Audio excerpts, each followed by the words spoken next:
Majora's Mask hit me so hard, it knocked the fear right out of me. As you guys know, I'm not one to normally turn the camera on and just record something, but this moved me so much that I had to get on here and record it. As you may know, I've been doing the Zelda lore quest on my channel, where my goal is to play through as many of the lore games as I can before the movie comes out next year in 2027. I started with Ocarina of Time, and to be honest with you, that has become now my favorite game of all time. And I can't stress enough how amazing that game is. If you've not experienced it, please don't play it. That said, moving into Majora's Mask next, just felt like the natural step.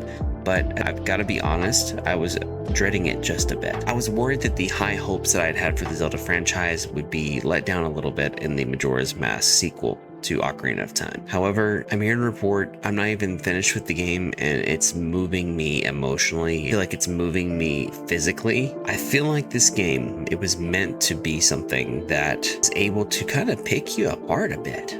It forces you to look inside. There's a lot of emotional moments. There's a lot of darker moments compared to Ocarina of Time. The juxtaposition of its just overall feel is kind of overwhelming at times. The game is just so much heavier. The emotional themes run so deep, and so much is going on beyond the surface, whereas pretty much everything in Ocarina of Time, there are some moments, because of course it's Zelda, there's going to be deep lore everywhere, but there are some moments where you realize how much they put into this game and how much thought went into building the world around you. I'm glad that this is my first playthrough, that I'm getting to experience this at nearly 35. Playing the little bit of it that I did, I wouldn't have grasped, I don't think, the amount of depth and character that was put into this game. For example, when you're playing Ocarina of Time and you're in Hyrule and you're in the little town square with all the people, they're dancing, they're moving around, but there's this awareness that they're NPCs. You know, they're there for a purpose, for you to talk to for a second if you're curious,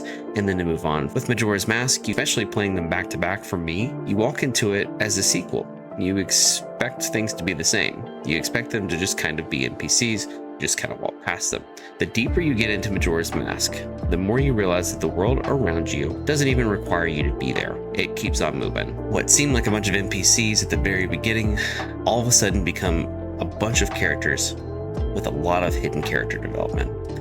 For example, Cafe, Anju, all these things that are playing out in the background that you never really realize. The first couple of day cycles, at least for me, the first couple of day cycles that I was in there, I was completely unaware of there are patterns here. These people are living their lives, they're living out their quests, and I was completely unaware the entire time. The level of depth that's in Majora's Mask has, I will honestly say, converted me from being a casual Zelda fan to being a deep-rooted Zelda fan that absolutely cannot wait to play the rest of the games. I don't know what possessed me to make this video, but if you're looking for your sign to play Majora's Mask in 2026, please do. There's so many different ways to do it now, whether you want to play it via like two-ship to Harkinian, which is the way I'm doing it. I think personally that's the best way, but you do you.